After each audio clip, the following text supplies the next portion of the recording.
Halo, ini Vektor T13. Video ini adalah panduan video untuk anti-detect versi 5 terbaru, revisi R521B.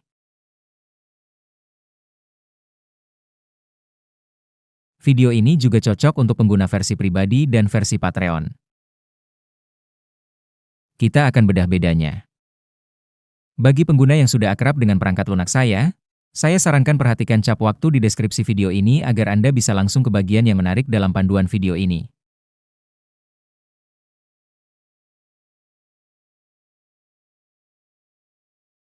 Namun, saya sarankan Anda tonton video panduan ini sampai selesai, karena meskipun beberapa pengguna sangat berpengalaman, pengulangan tetap kunci kesuksesan.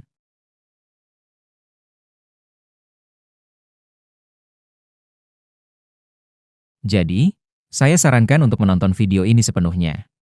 Kita mulai. Jadi, kita sekarang berada di situs web Detect Expert. Situs web ini menampilkan dua perangkat lunak anti-deteksi berbeda. Peranti lunak pertama adalah anti-deteksi Patreon, peranti lunak kedua adalah anti-deteksi personal. Kita akan fokus pada perbedaan mereka sekarang. Kami beralih ke tab perangkat lunak, sistem anti-deteksi, lalu gulir sedikit ke bawah halaman. Di sini akan ada perbandingan anti-detek kami dengan browser biasa. Omong-omong, ini pertanyaan yang cukup populer. Apa beda anti-deteksi Vektor T13 dengan anti-deteksi peramban? Anti-deteksi berbasis mesin virtual, tidak ada, selain milikku. Ada beberapa patch untuk versi lama anti-deteksi saya, dari tahun 2020, 2021, atau ada patch tertentu untuk hypervisor firmware.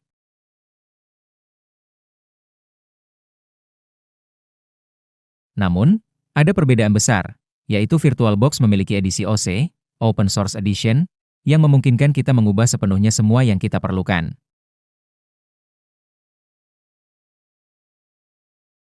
Sementara firmware adalah produk kode sumber tertutup, tak boleh dimodifikasi, kecuali dengan patching yang canggung, dan hasilnya masih dipertanyakan.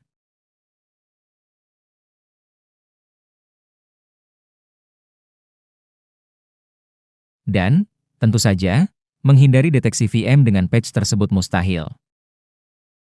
Maka anti-deteksi VM, anti-deteksi siklus penuh, itu hanya anti-deteksi dari Vektor T13. Anti-detek browser, tak seperti anti-detek saya, jumlahnya banyak sekali, lebih dari 200 saat ini. Dan mereka sebenarnya berbeda dalam desain, terkadang fungsi, tapi paling-paling, mereka berfokus pada pekerjaan dengan berbagai jenis pemeriksa.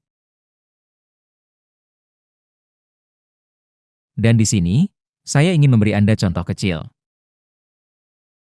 Jika Anda ingin memakai anti-deteksi browser, banyak pengguna cocok karena ringan, mudah dipakai, dan bisa berjalan di perangkat lama.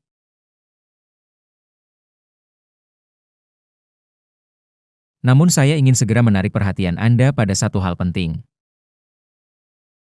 Bagaimana memastikan kualitas anti-deteksi di hadapan Anda? Ambil halaman dari situs pemeriksa, atau lebih baik lagi, buka Gemini atau ChatGPT dan minta mereka menulis halaman verifikasi untuk Anda. Misalnya, sidik jari Canvas atau WebGL, atau sidik jari lainnya.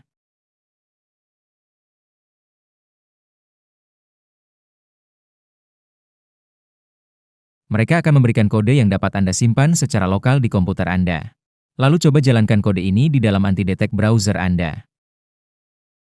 Dan Anda akan memiliki dua kemungkinan skenario. Skenario pertama, Anda akan selalu menerima sidik jari yang sama, meskipun Anda akan mencoba menggantinya di browser anti-deteksi Anda.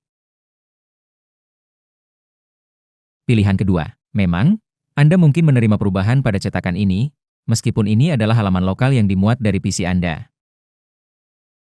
Apa bedanya? Banyak pengguna dibingungkan oleh checker, karena checker adalah alat pemasaran yang luar biasa yang secara visual menunjukkan efektivitas produk perangkat lunak, yaitu anti-detek browser.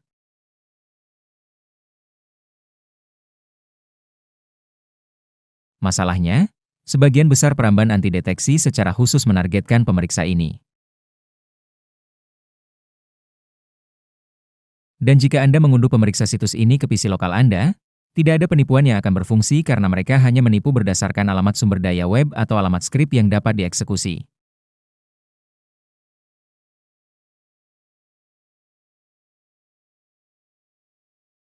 Ngomong-ngomong, saya pernah menyebutkan teknik serupa, yaitu bekerja dengan ekstensi browser Tampermonkey di webinar saya. Saya sarankan Anda melihat saluran YouTube saya, dan Anda dapat membuat anti deteksi browser sendiri. Dalam kasus kita, saat bekerja dengan OS virtual, kita tidak bertujuan mengubah sidik jari. Setuju? Di tahun 2025, cukup bodoh berharap sistem keamanan yang dibuat 10 tahun lalu, dan 10 tahun lalu penangkalnya sudah ditemukan, saat ini masih memiliki bobot nyata.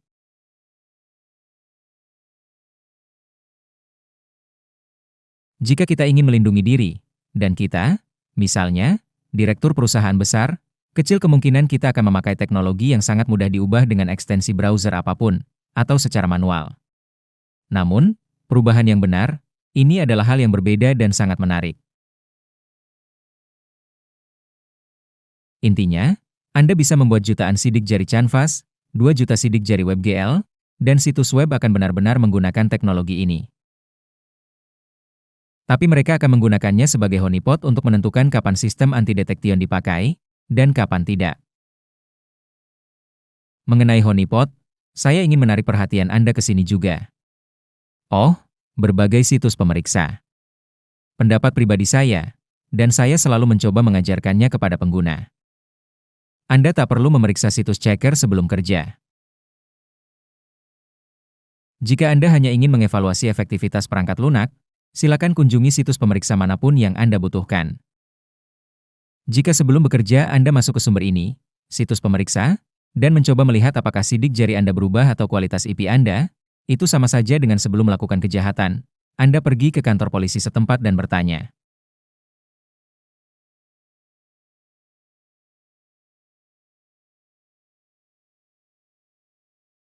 Bapak polisi, hari ini saya pakai senjata baru. Hari ini saya pakai baju lain. Kamu tidak akan mengenali saya? Nah, kira-kira begitulah rupanya. Tentu Anda akan diberitahu. Tidak, kami tidak mengenalmu. Namun pada saat yang sama, Anda sudah diawasi. Sama halnya saat pengguna ingin memeriksa diri di situs pemeriksa yang terhubung ke sistem anti penipuan. Honeypot yang sangat sederhana, namun efektif. Maka, jika ingin kerja efektif, hal pertama yang harus diingat adalah hindari semua situs pengecek. Anda hanya menghancurkan alamat IP Anda, subnet alamat IP Anda, dan identitas Anda, tidak lebih dari itu. Nah, kembali ke antidetektif kita. Antidetek vektor T13 adalah antidetek siklus penuh. Jadi, kami mengemulasi perangkat keras dengan semua fungsinya. Perangkat periferal, sepenuhnya memengaruhi OS itu sendiri, dan pada akhirnya memengaruhi browser.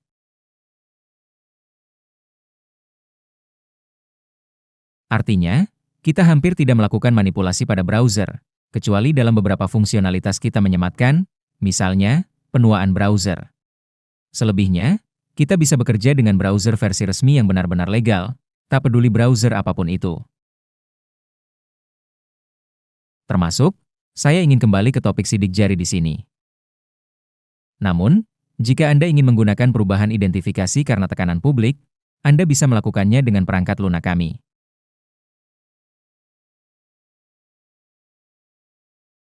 Dan substitusi ini terjadi pada tingkat driver. Jadi, di browser manapun yang Anda buka, situs manapun yang Anda kunjungi, substitusi akan selalu terjadi.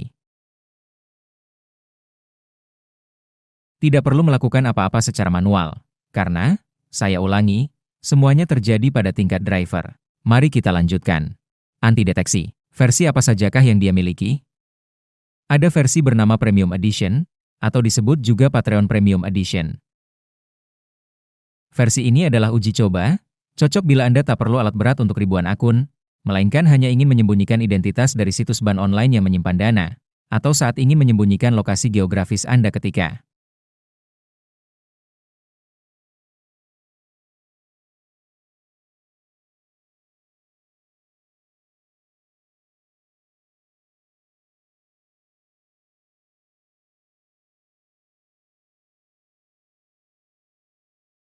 di belahan dunia lain, yaitu untuk kebutuhan rumah tangga, sebut saja begitu, untuk menyimpan dana, transaksi, dan lain-lain.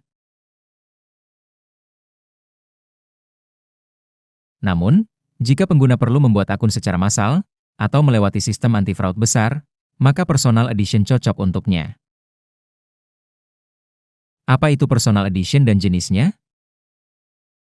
Edisi personal secara historis adalah versi anti-detection yang dibuat khusus untuk setiap pengguna.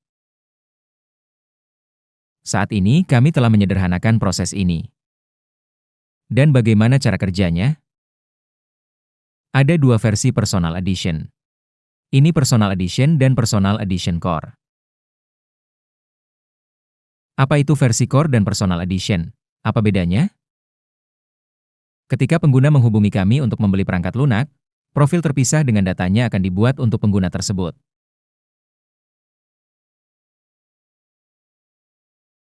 Data apa? Saya tidak akan mengungkapkannya. Ini data teknis murni. Bukan berarti kami membuat profil dengan email, IP Anda, DLL. Kami tidak mengumpulkan info ini. Maksud saya, momen-momen yang, katakanlah, akan mewakili Anda secara online atas nama perangkat lunak ini.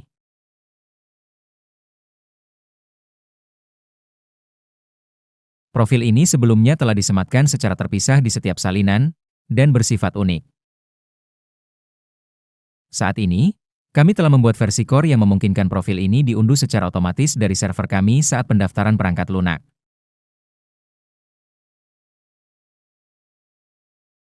Jadi, Anda tak perlu menunggu 2 minggu untuk pengembangan perangkat lunak Anda. Anda bisa mulai bekerja segera, hampir dalam 3 hari sejak pembelian. Namun ada satu hal menarik lain yang ingin saya soroti. Faktanya, efisiensi perangkat yang kita gunakan di dalam anti-detect juga bergantung pada perangkat host Anda. Sebagai contoh, jika Anda memakai prosesor lama, mungkin saja prosesor tersebut tidak mendukung fitur baru di dalam anti-detect.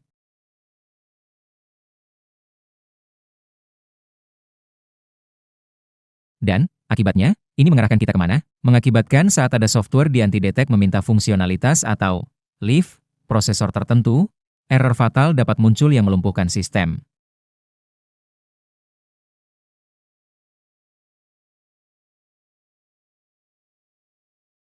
Atau contoh kedua, jika kita menyatakan kinerja tertentu dalam browser kita, dan kinerja saat ini adalah metrik yang sangat penting, karena hampir tidak dapat diganti.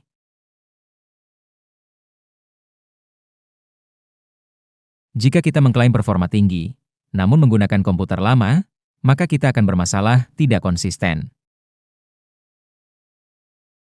Maka dalam kasus ini, tentu saja, pengguna menerima Personal Edition standar, yaitu versi personal untuknya, di mana perangkat keras dan semua ID dikembangkan khusus untuknya.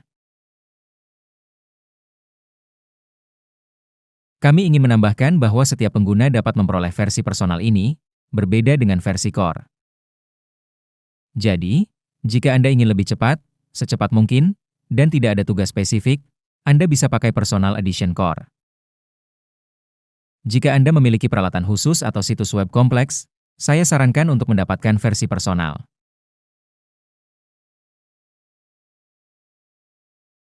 Secara finansial, tidak ada bedanya sama sekali. Semua pembaruan gratis, jadi Anda selalu bisa mendapatkan pembaruan yang dibutuhkan secara cuma-cuma. Namun, pembaruan Personal Edition lebih lambat karena dilakukan secara manual. Perakitan manual, bisa dibilang. Jadi, apa keunggulan utama Personal Edition? Ada beberapa jenis versi personal yang bisa Anda lihat di layar Anda. Tipe-tipe ini berbeda karena adanya subrutin kecil, atau sebut saja preset. Preset adalah kumpulan pengaturan yang tidak jelas. Apa rahasianya? Mengapa preset Google tak bisa dipakai dengan Barclay, dan sebaliknya?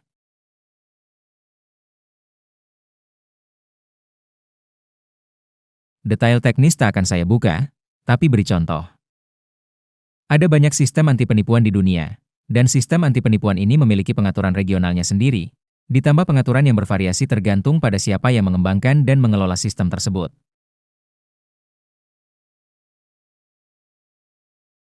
Jadi, sistem yang melayani web di AS mungkin punya persyaratan berbeda dengan sistem yang sama yang melayani web di Inggris.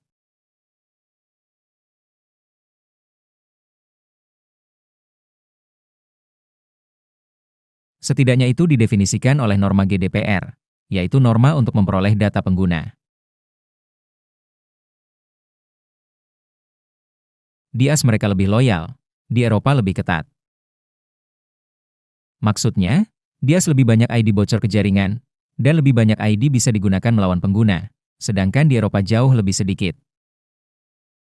Tapi ini contoh Inggris tidak sepenuhnya tentang Eropa. Bisa, jika contoh Eropa yang menonjol adalah, misalnya, Belanda. Namun intinya, saya rasa, Anda paham. Satu sistem anti-fraud didasarkan pada verifikasi alamat IPv6.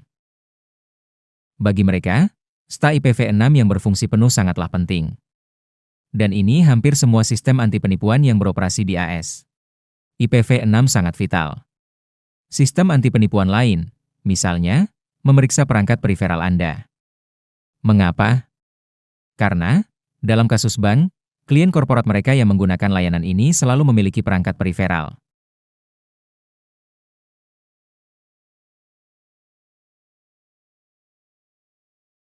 Printer, pemindai, DLL.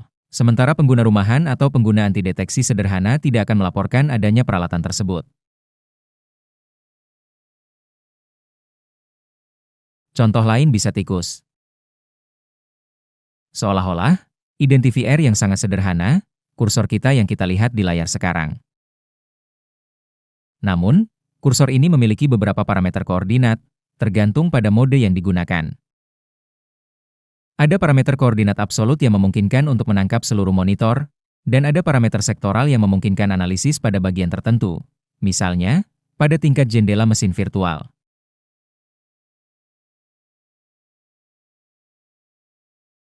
Jadi, dengan teknologi ini, situs web dapat mendeteksi resolusi layar PC host Anda, bahkan saat pakai VM.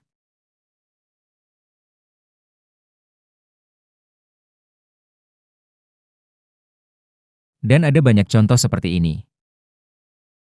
Mengapa tidak bisa semua dihidupkan, mengemulasi semuanya? Masalahnya, emulasi fitur tambahan selalu memakan banyak sumber daya. Jadi contoh dengan mouse yang baru saja saya berikan ini, itu meningkatkan penggunaan CPU agar sistem penggantian koordinat dapat digunakan. Sistem pengganti koordinat ini meningkatkan biaya VM sebesar 20%.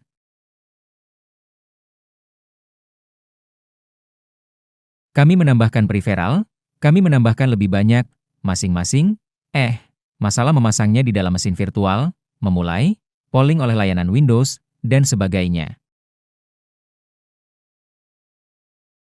Maka, membuat solusi universal yang bekerja di semua kasus, itu tidak akan terlalu baik.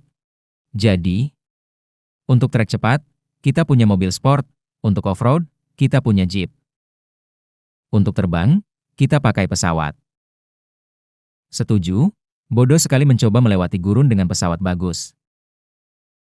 Ya, mungkin ia bisa melaju beberapa meter, tapi toh ia akan rusak. Solusi untuk gurun seharga $10.000, tapi untuk udara, beberapa juta. Lanjut. Setelah mendapatkan anti-detect versi pribadi atau Patreon, Anda bisa menemukan perangkat lunak yang dibutuhkan di akun Detect Expert Anda, pada tab Downloads.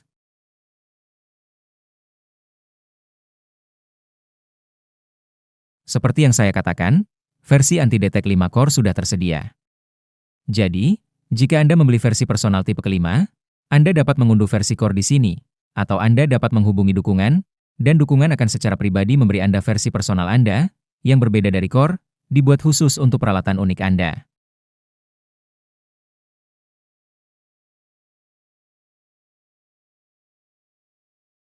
Perangkat lunak ini saya buat sendiri, merakitnya secara manual. Untuk membuat perangkat lunak ini, saya butuh laporan dari Anda tentang perangkat keras Anda, yang dapat dihasilkan di AIDA 64 atau CPU Z.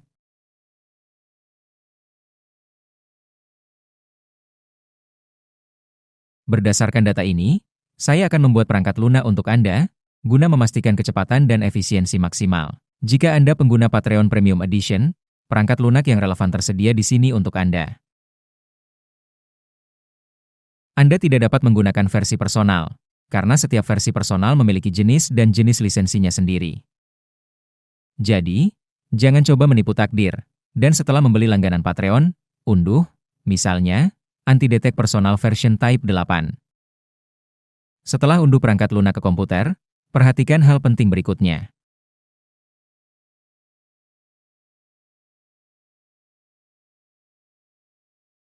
Banyak kasus saat pengguna hadapi masalah instalasi perangkat lunak. Akan kujelaskan mengapa. Perhatikan layar sekarang. Seperti yang Anda lihat, kami berada di folder program Files Vector T13. Saat ini, di PC saya yang digunakan untuk merekam video ini, tidak ada versi antideteksi yang terinstal secara resmi.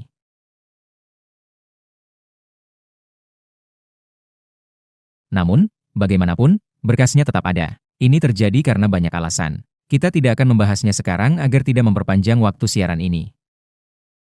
Maka, saya hanya ingin mengingatkan, sebelum memperbarui antidetek, jika Anda sudah memiliki versi antidetek sebelumnya, hapus semua file sepenuhnya. Atau, jika Anda beralih, misalnya, dari versi Patreon ke personal, atau di antara versi personal Anda meningkatkan jenisnya, maka dalam kasus seperti itu Anda mungkin menghadapi masalah. Saya anjurkan hapus semua file. Karena saat instalasi, file-file ini mungkin tidak tergantikan, menghasilkan.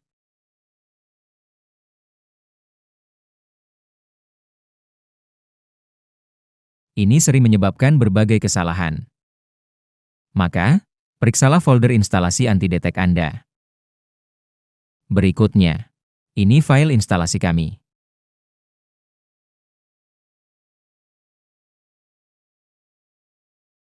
Pada tahap instalasi komponen VirtualBox, kita bicara komponen VirtualBox, bukan antidetek. Anda tidak ditawarkan untuk menginstal driver USB secara default.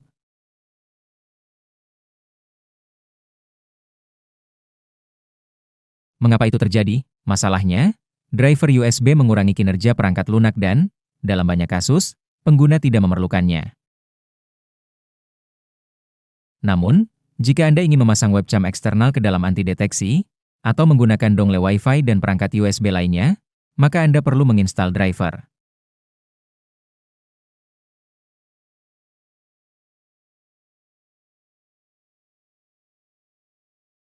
Dalam kasus lain, fitur ini dinonaktifkan secara default. Tekan berikutnya, lalu install. Instalasi ini standar dari VirtualBox. Dalam kasus ini, nyaris tak ada perubahan dan hanya memakan waktu beberapa detik saja. Ada, perangkat lunak kami siap digunakan. Saat ini, pemeriksaan lisensi telah terjadi. Di sini saya ingin menarik perhatian Anda pada perangkat lunak. Pada tab File, Preferences, ada item yang disebut lisensi. Anda bisa mengaktifkan lisensi Anda di situs web Detect Expert dengan menyalin Machine ID dan memasukkan kunci yang Anda dapatkan dari situs web Detect Expert ke dalam perangkat lunak.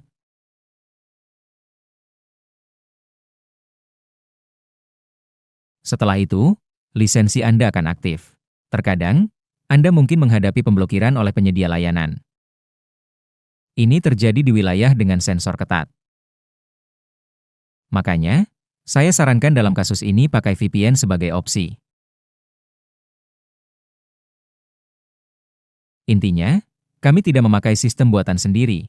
Kami menggunakan Keygen SH. Itu sepenuhnya bersifat open source. Siapa saja bisa mendaftar di sini. Pendaftaran gratis untuk melihat fungsionalitas sistem anti-fraud ini. Ini juga salah satu perbedaan utama antara perangkat lunak Vector T13 dan antidetektor berbasis browser. Karena sebagian besar browser antideteksi memakai sistem lisensi mereka sendiri, Anda tidak bisa yakin informasi apa yang browser itu kumpulkan tentang Anda.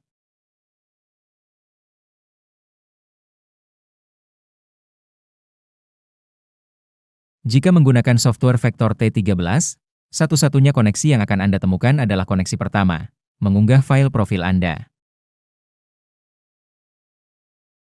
Ini hanya terjadi saat pendaftaran program, yaitu pemuatan, bukan pengiriman. Ini penting. Yang kedua adalah koneksi ke server Keygen SH. Keygen SH, sumber daya web ini, tidak memiliki fungsi yang dapat membahayakan privasi pengguna. Jadi, tak ada keylogger, screenshot, tak ada sama sekali. Jika ada yang mau, Anda bisa menganalisis, merekayasa ulang perangkat lunak saya. Saya bertanggung jawab penuh atas perkataan saya dan memberitahukan bahwa perangkat lunak saya tidak memiliki alat pelacak. Informasi pengguna yang saya miliki sangatlah minimal. Minimum yang diperlukan agar sistem, lisensi ini berfungsi. Berfungsi dengan 2 ID. Identitas motherboard dan identitas drive disk Anda. Tidak ada lagi ID yang dikumpulkan dari PC pengguna. Perlu diperhatikan juga bahwa verifikasi lisensi berjalan melalui beberapa tahap. Tahap pertama adalah saat perangkat lunak dimulai. Tahap kedua, saat memulai mesin virtual. Tahap ketiga, sekali setiap jam. Sehubungan dengan itu, saya juga ingin menarik perhatian Anda pada satu perangkap di sini. Jika Anda berada di negara dengan sensor ketat pada kebebasan berbicara, Anda mungkin mengalami masalah saat perangkat lunak Anda. Misalnya, akan memberitahu Anda bahwa lisensi berhasil diaktifkan, semuanya baik-baik saja, tetapi mesin virtual mungkin tidak lolos verifikasi lisensi ini. Karena, mungkin, ada blokir, mungkin.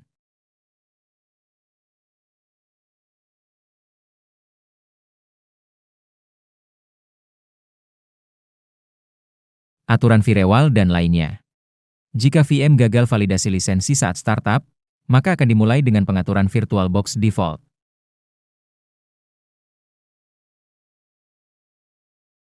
Dan mobil seperti itu tentu tidak akan berfungsi. Namun dalam kasus ini, Anda akan selalu melihat notifikasi tertentu saat mesin virtual dimulai. Tapi sekarang kita kembali ke pekerjaan kita. Kita harus mulai dari mana? Kita mulai dengan membuat mesin virtual baru. Kita klik tab baru. Ini menu ahli untuk membuat mesin virtual. Jika Anda tidak memiliki menu ahli tersebut karena alasan tertentu, saya sarankan Anda pergi ke tab preferensi dan di sini pergi ke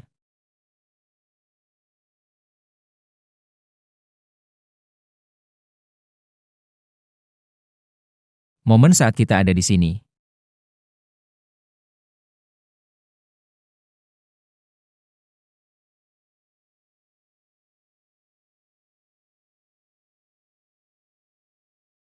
Mohon maaf.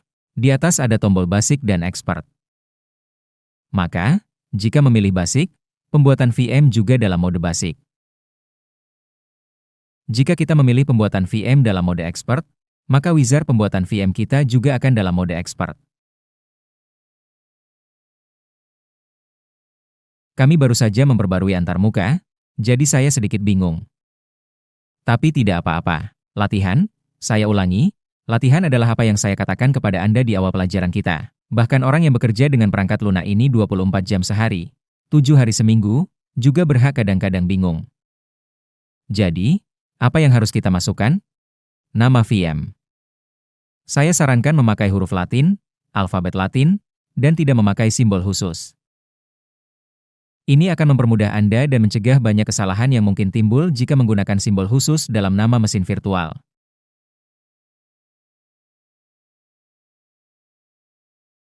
Ini gambar disknya. Kami memakai image disk Windows 11 25H2 versi internasional.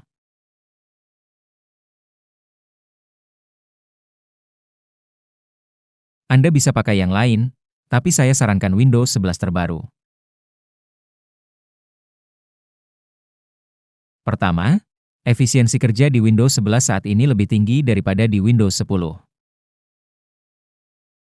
Kedua, menggunakan OS terbaru berarti Anda tidak perlu banyak pembaruan yang mungkin ingin diinstal OS. Namun kami memiliki fitur untuk memblokir pembaruan ini. Maka, bila ingin pakai perangkat lunak lama, tolong aktifkan fitur ini. Saya selalu gunakan versi terkini di contoh. Kita pilih edisi bahasa berdasarkan wilayah yang ingin kita layani. Anda bisa mengunduh file ini dari situs resmi Microsoft secara gratis.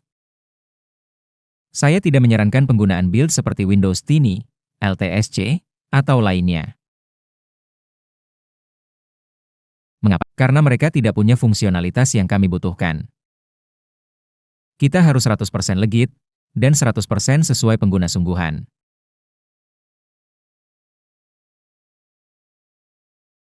Yang kita lihat di jalan setiap hari. Namun, jika kita menampilkan anomali, sistem akan memberi kita perhatian lebih, dan perhatian itu harus kita hindari. Berikutnya, edisi. Bisa pilih hampir yang mana saja. Opsi termudah adalah Windows 11 Home Single LAN GUAG. Maka, kita akan memilihnya sekarang. Selanjutnya, Unattended Install, itu instalasi otomatis. Di sini, nama pengguna disetel. Jika Anda menginginkan kunci produk. Pada kenyataannya, saat ini Anda tidak perlu mengonfigurasi apapun secara mandiri di sini. Semua pengaturan berlaku secara default. Selanjutnya, hardware. Jika PC host Anda memungkinkan, saya merekomendasikan 16 GB RAM. Jumlah prosesor default kami dalam versi saat ini, versi pukul 5.21b, diatur ke 4. Dulu kita lama pakai 2 core prosesor, tapi kini kebijakan 2 core sudah usang. Saya sarankan pakai 4 core saja.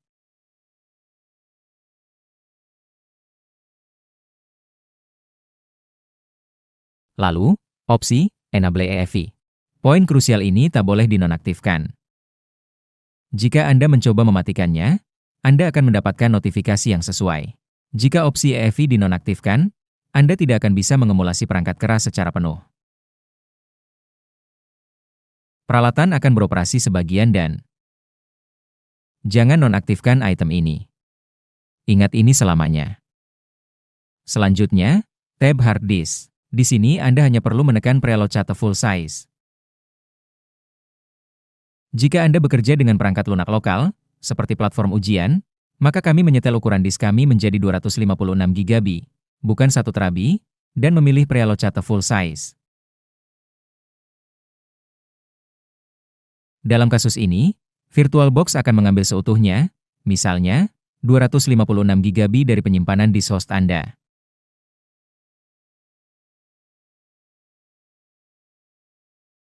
Anti-detect, pada gilirannya, akan mengubah drive ini menjadi perangkat nyata. Namun, jika Anda bekerja dengan Pramban, pengaturan ini tidak wajib bagi Anda. Pratata. Disinilah tersimpan yang terpenting. Persis seperti yang membuat perangkat lunak ini berfungsi. Mereka terbagi dalam beberapa kelompok. Grup 1 media sosial, grup 2 pasar plus Gmail. Di sini, semua preset mendukung Gmail. Sistem pembayaran plus Gmail, sama saja, yaitu sistem pembayaran dan Gmail. Dan juga Temis, yang utamanya menampilkan bursa kripto, situs taruhan, dan berbagai sumber daya web yang tidak masuk dalam kategori-kategori yang disebutkan di atas. Kami akan memilih preset Google. Selanjutnya, tab jaringan. Di tab jaringan, kami memiliki grup bernama alamat MAC. MAC address kita ada Ethernet vendor dan NAT vendor. Ethernet vendor adalah produsen kartu jaringan Anda, kartu jaringan komputer Anda, dan, karenanya, alamat MAC-nya. NAT vendor dan MAC address adalah produsen router. Karena perubahan MAC dari satu alamat MAC, tidak pernah cukup, karena selalu alamat MAC yang beroperasi di lapisan fisik, berkomunikasi setidaknya dengan satu perangkat lain, yaitu router. Kalau tidak, mengapa dia butuh alamat MAC ini?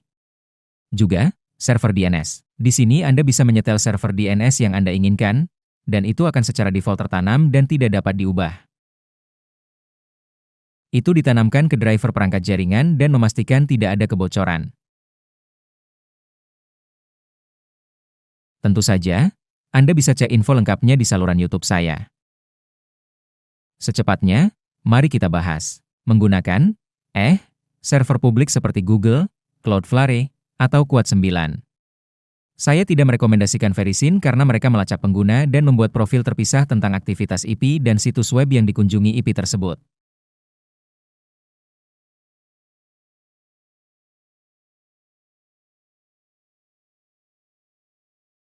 Akhiran DNS adalah setelan khusus yang jarang dibutuhkan.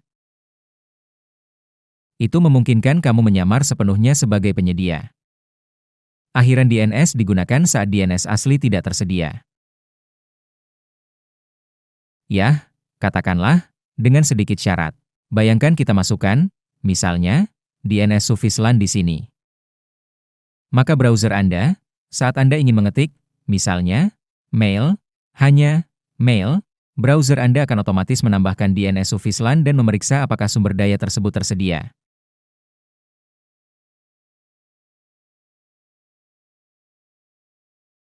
Termasuk, permintaan ini juga akan diteruskan ke server DNS yang terpasang di browser itu sendiri.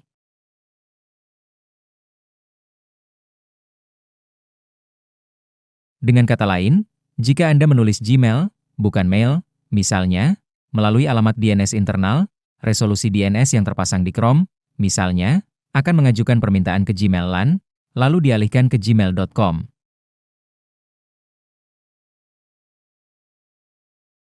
Namun, bagaimanapun juga, Sufis DNS LAN ini akan diperbaiki. Untuk lainnya, web sumber lain tak bisa menggunakannya. Ya. Ini adalah pengaturan spesifik yang bisa, katakanlah, beralih ke.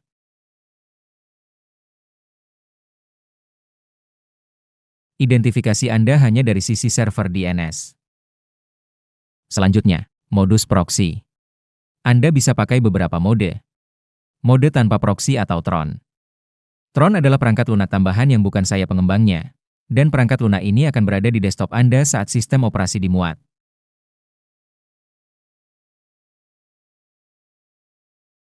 Pilihan kedua adalah menggunakan SOX 5 via perangkat lunak Tun 2 SOX.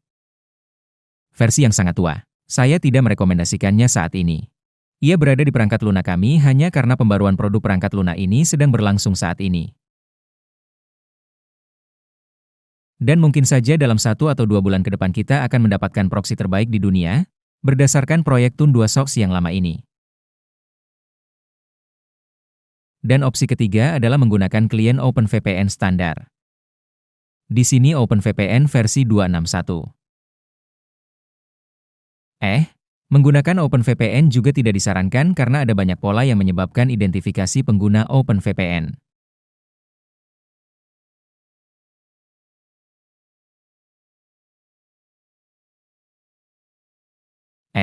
Ini dipecahkan oleh OpenVPN versi 3, yang saat ini merupakan yang teratas.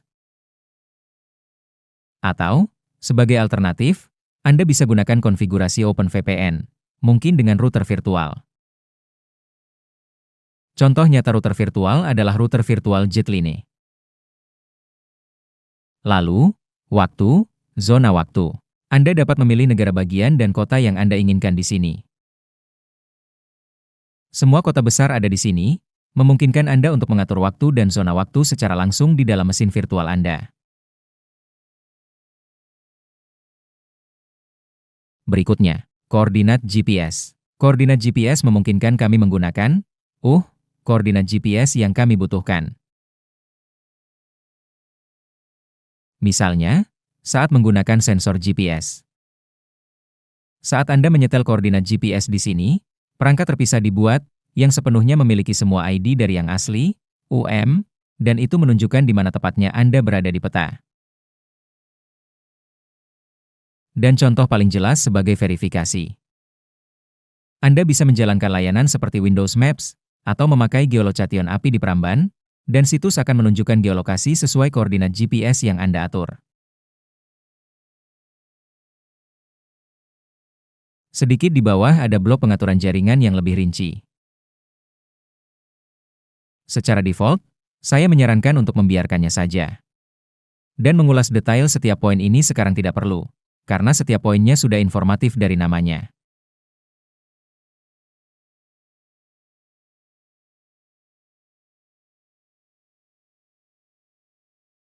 Satu hal yang ingin saya soroti adalah blok Akamai.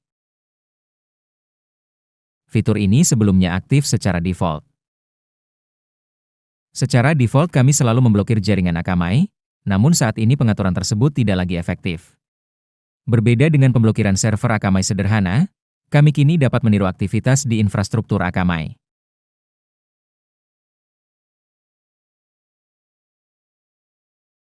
Jadi opsi termudah adalah biarkan semuanya apa adanya. Lalu anti-OS. Anti-OS memungkinkan kita memakai fitur sesuai kebutuhan. Semuanya cukup transparan dan mudah dimengerti pengguna. Pengaturan terbaik, cocok untuk semua web, aktif secara default, jadi disarankan untuk tetap menggunakan ini. SYNTDNS. Proyek ini memakai teknologi menarik yang memungkinkan penggantian DNS ke IP apapun yang Anda inginkan.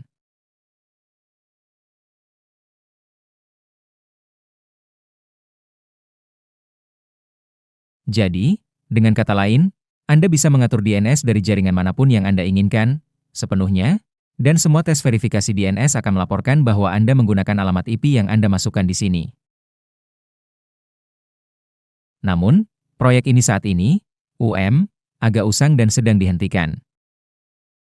Mungkin proyek ini akan dihidupkan kembali, namun saat ini dihentikan.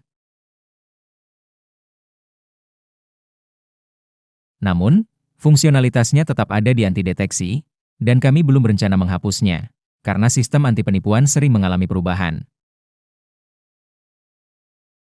Dan siapa tahu, mungkin proyek ini akan menjadi kunci, bahkan landasan, untuk menghindari sistem anti penipuan di masa depan. Tab sidik jari favorit banyak pengguna. Datang kepada kami dari tab anti-deteksi browser. Di sini Anda bisa mengubah model GPU, mengubah canvas dengan WebGL. Apa bedanya? Tentu saja, mungkin bagus menggunakan kartu grafis bertenaga, seperti NVIDIA RTX 5090. Tapi saya ingin menyoroti di sini satu hal penting, akal sehat.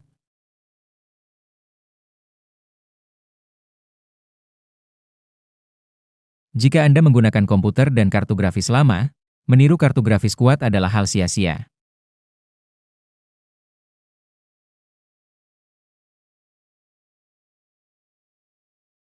Akan kujelaskan. Masalahnya adalah, seperti yang saya katakan di awal video ini, saat ini metode pengujian kinerja adalah yang paling canggih. Dan, misalnya, kartu grafis dapat diuji performanya menggunakan WebGL, JavaScript, dan WebGPU.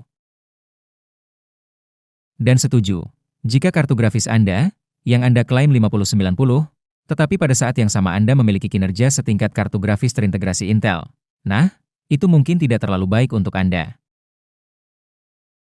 Karena itu, jangan mengejar tren mode baru. Dan rekomendasi pribadi saya adalah menggunakan keluarga ke-16, NVIDIA, atau kartu grafis Intel. Ini akan jadi opsi paling tepat. Saya pilih GPU Intel, misalnya. Selanjutnya, kita punya dua opsi penggantian ID. Canvas ID, kami memiliki sidik jari nyata tertentu yang disematkan, atau ada yang disebut sidik jari unik nyata acak.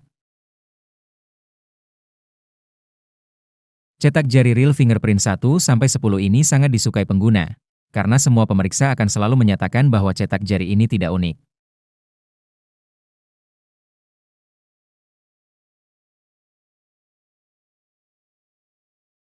Ini seperti balsam bagi banyak pengguna yang suka melewati, bukan anti penipuan, mereka suka melewati situs pemeriksa. Jadi Anda bisa pakai cetakan begitu. Atau, jika Anda ingin menggunakan sidik jari acak, Anda dapat menggunakan add-on ini. Namun, saya ingin menarik perhatian Anda pada hal berikut. Kami tidak membuat efek suara apapun. Artinya, sidik jari kami bebas dari semua anomali atau kebisingan, sesuai semua tes di internet, dan saya bicara tes lab khusus.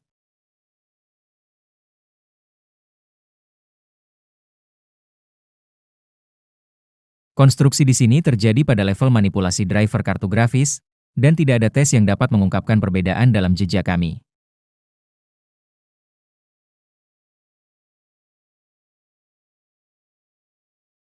Berbeda dengan mode Canvas WebGL. Canvas WebGL juga tersedia dengan mode serupa. Dinonaktifkan, yaitu transfer nilai dari host, dengan sidik jari stabil dan juga mode artefak. Apa bedanya mode Canvas dan Canvas WebGL?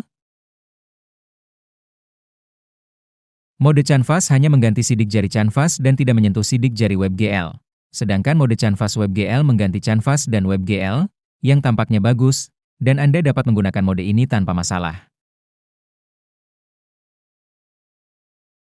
Namun, ada satu trik besar yang perlu diperhatikan di sini. Mungkin Anda berpikir bahwa sumber daya web ini dan cetakan di sini bergantung pada kartu grafis Anda.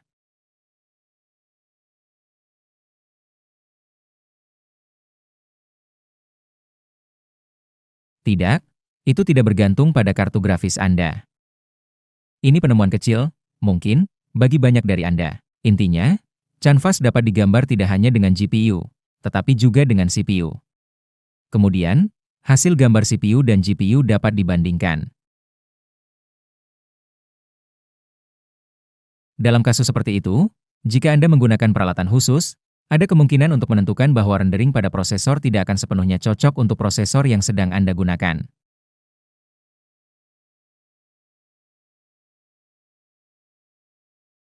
Ini sering terjadi pada prosesor server, prosesor AMD, EPC, dan pada peralatan khusus semacam itu, bisa dibilang. Maka, untuk sebagian besar kasus, Anda bisa memakai mode Canvas standar dan memilih salah satu hasil cetak asli. Saya akan pakai mode host sekarang, yang sudah diatur. Tekan selesai. Sistem kami hampir siap beroperasi. Namun, saya tetap ingin menyoroti beberapa poin penting. Masuk ke properti mobil ini. Anda tidak perlu melakukan itu, hanya ingin memberitahu. Jika Anda ingin menjalankan VM di dalam VM ini, Anda perlu mengaktifkan opsi Enable Nested VTX.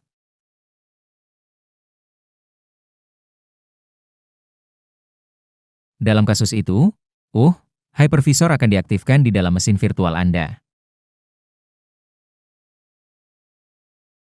Dalam beberapa kasus, ini juga diperlukan untuk bekerja dengan berbagai jenis ujian online platform online, saat mereka menginstal perangkat lunak dan bahkan dapat melihat apakah mereka tidak berada di dalam mesin virtual berkat tambahan ini.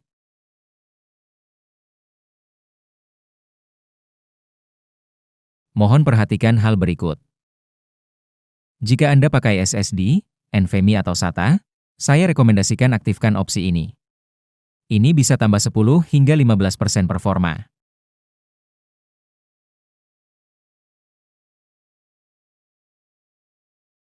Juga, perhatikan tab jaringan. Di tab jaringan, kita memiliki beberapa mode NAT, Bridge, DLL. Tapi kita tidak tertarik pada mode operasi, melainkan adaptor apa yang akan digunakan saat ini. Versi AntiDetect 5.20.1b telah menambahkan AntiDetect Real Ethernet adapter yang baru.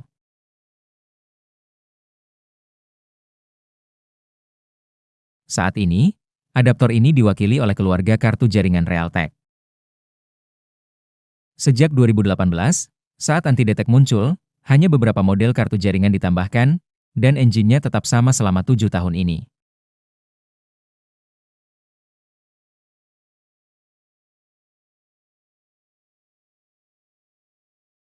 Tapi baru-baru ini, di pembaruan 5.21b, seluruh mesin jaringan dirombak total. Sekarang, driver modern digunakan untuk kartu jaringan Realtek, dengan semua fungsi jaringan yang diperlukan dan kebebasan penuh.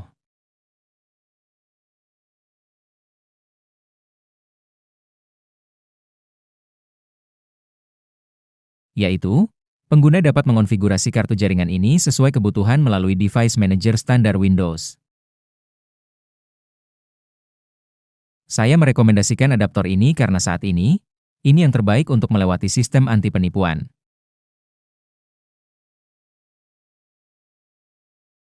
Dan tentu saja, jangan lupakan poin penting bahwa kecepatan kerjanya jauh lebih tinggi dari yang sebelumnya, yang kami gunakan, yaitu kami menggunakan adaptor Intel Pro 1000 MT desktop ini. Itu juga tersedia saat ini. Anda juga bisa menggunakannya. Tentu saja, jika Anda mau karena alasan apapun, tapi saya sarankan AntiDetect Real Ethernet Adapter. Selanjutnya, tab AntiDetect. Pada tab AntiDetect, kami bisa mengubah parameter jaringan. Ini terbuka default. Serta bagi yang ingin mengubah perangkat keras ke yang spesifik, Anda bisa temukan semua fungsionalitas penyesuaian mendalam mesin virtual Anda di sini.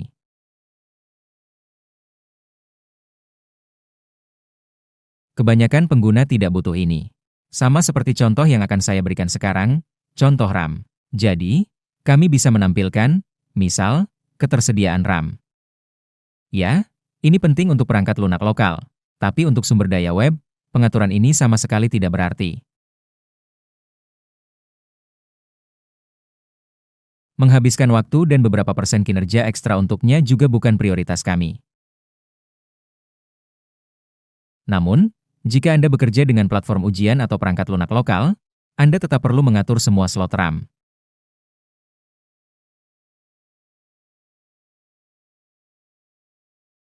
Selanjutnya, T-port. T-port secara default aktif. Jadi, di atas kita bisa melihat pemilih port kita dan ada set standar yang sesuai dengan motherboard Anda. Mereka sudah aktif secara default di sini. Tab Miss Hardware memungkinkan emulasi mouse, keyboard, juga parameter perangkat keras tambahan yang umumnya tidak diperlukan pengguna biasa, melainkan hanya saat memakai perangkat lunak lokal.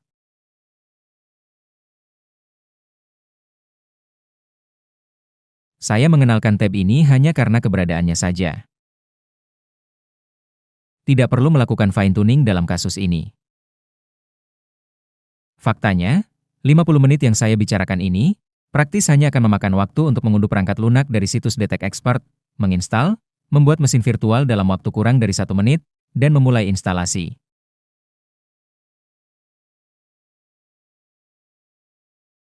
Dan itulah yang sedang kita tuju. Kita tekan tombol Start untuk mulai menginstal mesin virtual kita.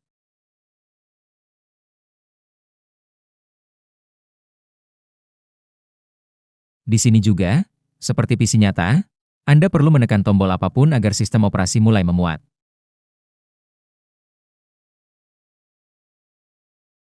Pemuatan sistem operasi berhasil dimulai, proses instalasi akan segera berjalan. Kami ingin soroti proses instalasi ini. Intinya, di versi anti-detect baru, kami beradaptasi dengan Windows baru dan sedikit memblokir botnet hebat yang ada di setiap komputer kita.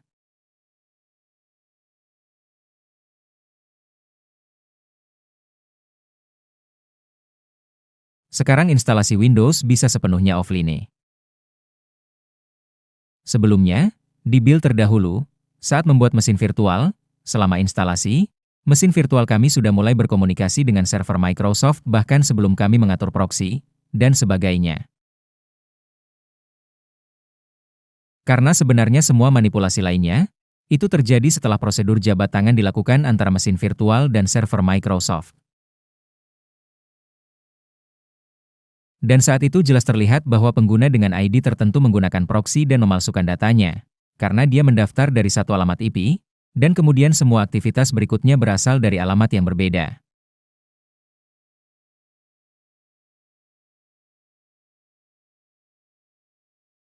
Namun, ini hanya terjadi jika, misalnya, VPN tidak digunakan di host, atau router virtual tidak digunakan.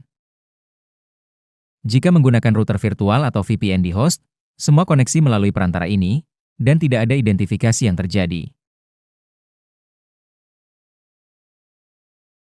Saat ini, lebih dari 50% OS kami sudah terinstall. Pemasangannya rata-rata sekitar 3-4 menit.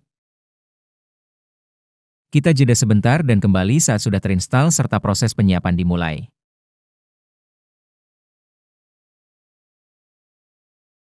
OS kita sudah terinstall, kini akan dimulai proses konfigurasinya. Ini memakan waktu beberapa menit, tergantung PC dan sumber daya yang dialokasikan.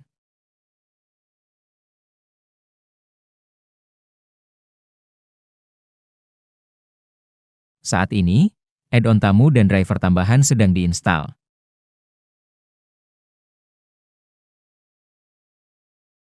Resolusi layar kini berubah dan driver video kami terpasang. Kami melihatnya. Juga pemasangan peralatan tambahan, pembersihan cache DNS. Dan tentu saja, sekarang prosedur instalasi driver jaringan akan terjadi. yang saya sarankan untuk Anda perhatikan.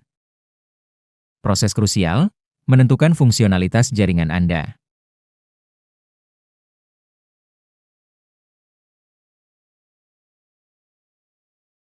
Sistem menyesuaikan diri dengan perubahan registry dan perubahan berbagai jenis file.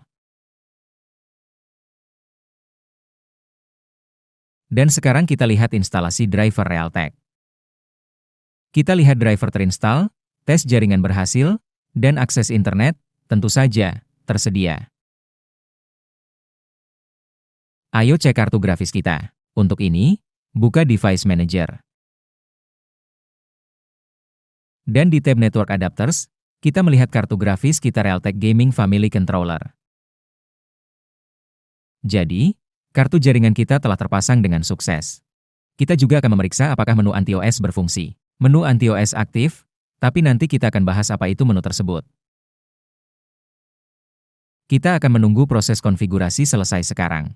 Karena VM kita dibuat tanpa proxy, saya akan memperbesar sedikit agar Anda bisa melihat lebih jelas.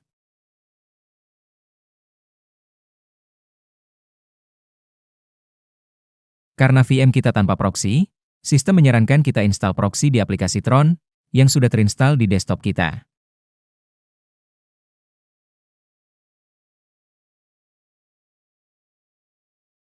Baiklah, saya akan mengubah resolusi layar sedikit. Ya, misalnya, mari kita coba bermain dengan resolusi layar seperti itu. Oke.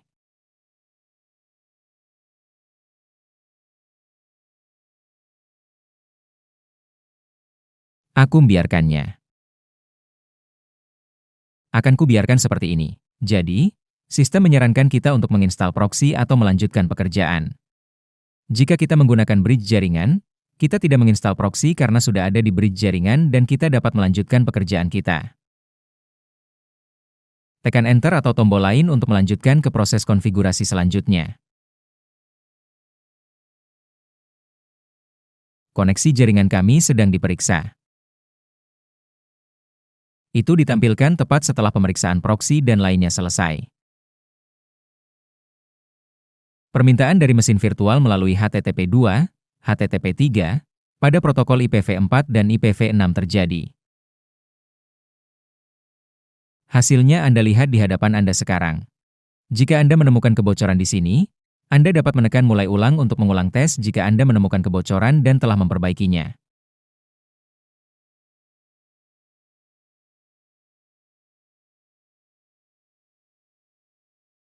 Dalam kasus kita, tidak ada kebocoran, jadi kita cukup menekannya, Y pada keyboard untuk memulai instalasi browser Chrome.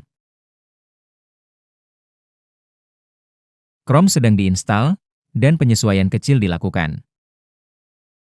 Waktu instalasi berubah, ia menua, dan beberapa ID yang memengaruhi pengalaman pengguna dalam ekosistem Google juga diganti.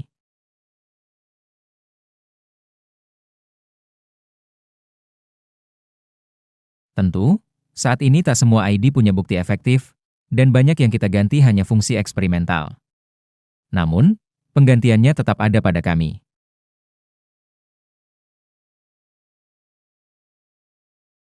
Jadi, kita tidak perlu khawatir ada yang mengidentifikasi kita di ekosistem Google.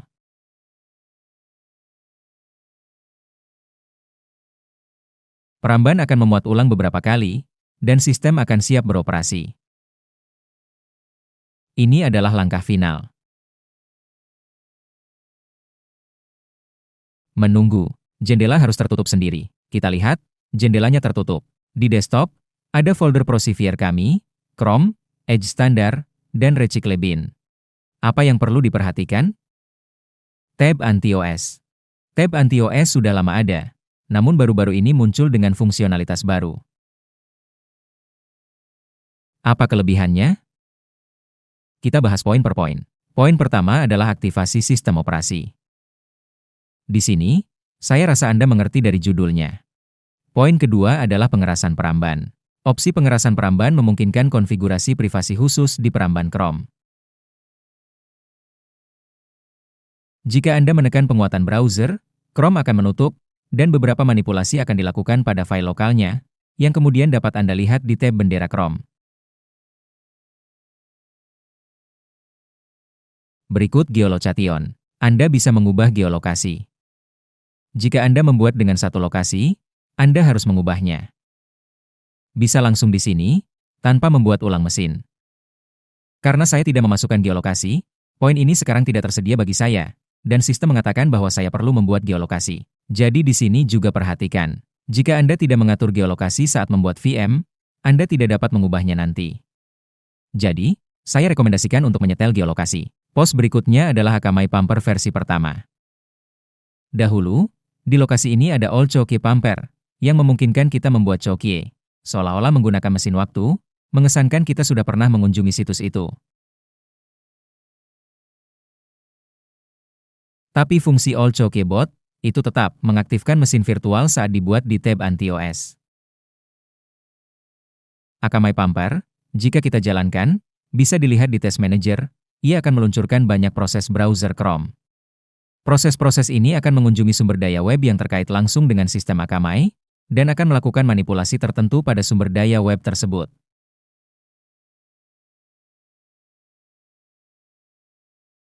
Yang mana? Aku rahasiakan, karena fungsinya eksperimental. Tidak ada webinar tentang fungsionalitas ini, atau informasi lainnya. Maka nanti, saya akan tunjukkan cara pakainya yang benar. Saat ini, saya akan bilang begini. Jika Anda menggunakan sumber daya web dengan Akamai, Akamai Pumper akan memberi Anda, menurut perkiraan saya, sekitar 30% tambahan untuk peringkat kemanusiaan, jika bisa disebut begitu.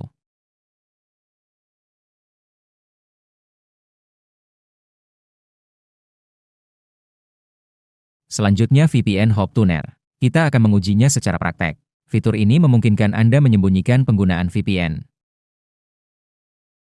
Kontrol IPv6. Jika proksi Anda tidak mendukung IPv6, Anda bisa menonaktifkannya di sini, atau justru mengaktifkannya kembali. Untuk AS, IPv6 itu esensial. Untuk pekerjaan di Eropa, Anda tidak perlu terlalu memperhatikannya. Poin selanjutnya adalah poin Strict Firewall.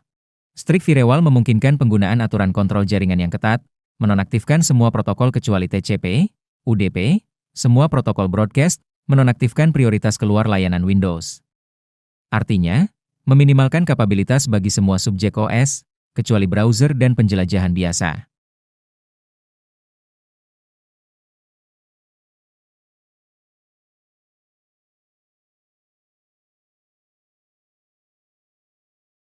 Diterapkan sesekali.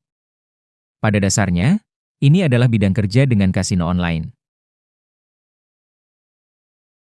Lalu, dua jejak cukup lama, tetapi diperbarui karena pembaruan adaptor jaringan kami, yaitu jejak M1D dan M1D1. Keduanya berfungsi untuk mengganti header paket TCP, serta header paket UDP dan ICMP.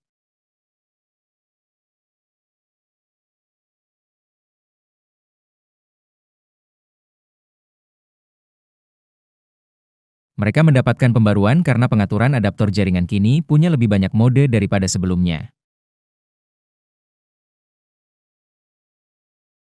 Sekarang kutunjukkan. Kita kembali ke kartu jaringan kita. Dan di tab Advanced ini, Anda bisa lihat betapa banyak fungsi kartu jaringan telah diperluas.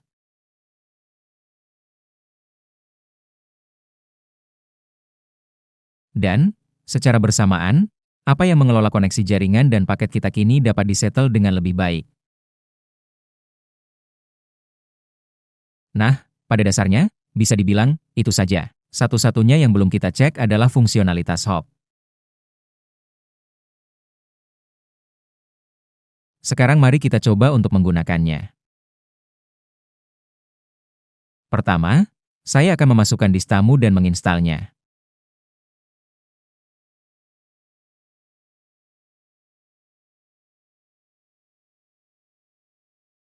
Perangkat lunak OpenVPN.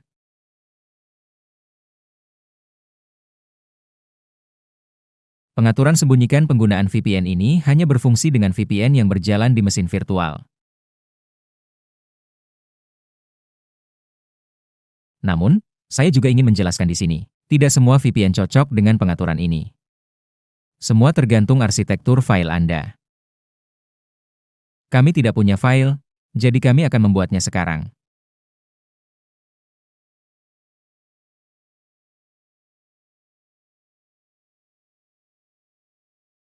Dan sekarang saya mengimpor pengaturan VPN Anda di sini. Mari simpan file ini sebagai satu OVPN.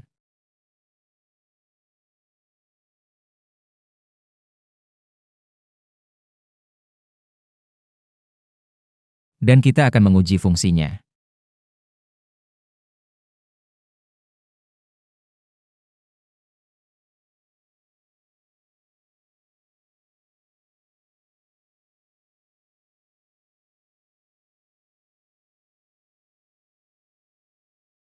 Maka, mari kita perhatikan hal ini.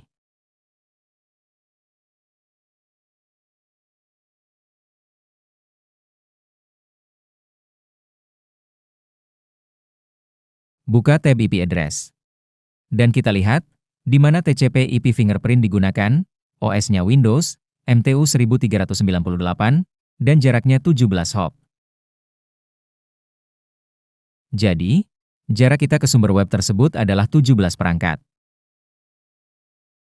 Ngomong-ngomong, perhatikan, ada kebocoran IPv6 bahkan dengan VPN, jadi kadang OpenVPN, atau IPv6, lebih baik diblokir. Sekarang, mari kita matikan VPN dan lihat berapa lama waktu yang dibutuhkan untuk menentukan jarak tanpanya.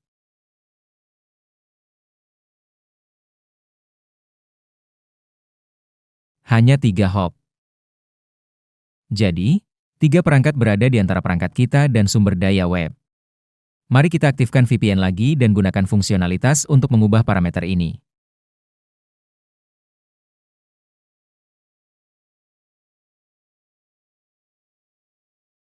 Memperbarui halaman. Ini dia 17 hop kami. Buka tab anti-OS. Oke, mari kita kurangi 5 hop.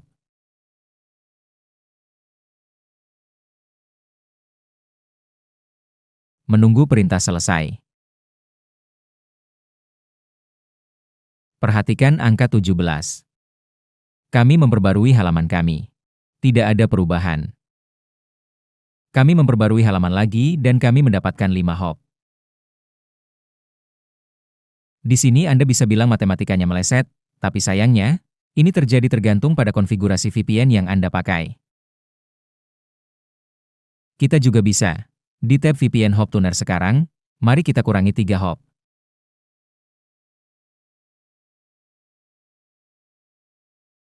Tim sedang dimuat lagi.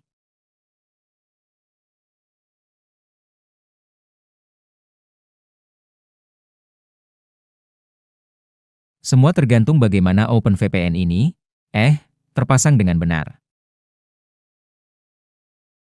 Intinya, dalam beberapa kasus, tergantung cara pembuatannya, pemilik server ini dapat melarang penggunaan pengidentifikasi dari sisi host.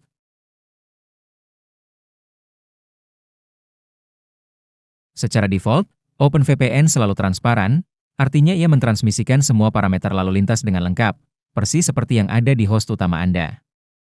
Namun, tergantung arsitektur, pemilik server OpenVPN terkadang dapat melarang proses ini dan menimpa parameter pengguna dengan parameternya sendiri.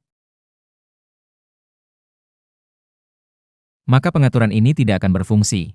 Tapi, bagaimanapun kita lihat, sekarang jumlahnya berubah menjadi 7. Jadi, dengan pengaturan sederhana yang bisa Anda lihat di sini, parameter TTL, time to live, dimanipulasi.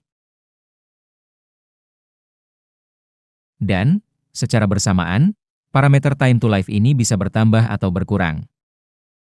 Jadi, jika jumlah TTL standar untuk Windows adalah 128, maka -1, misalnya, adalah 127 itu router kita.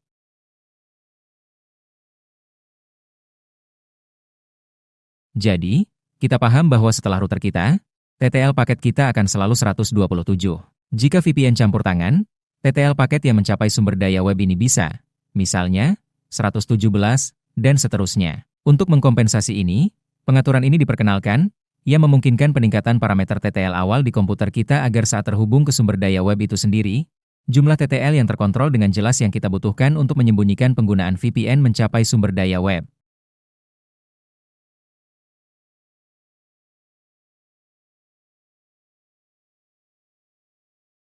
Pengaturannya sangat mudah, namun saya akan sampaikan hal mengejutkan, pengaturan ini sangat banyak digunakan untuk memblokir koneksi VPN di seluruh dunia.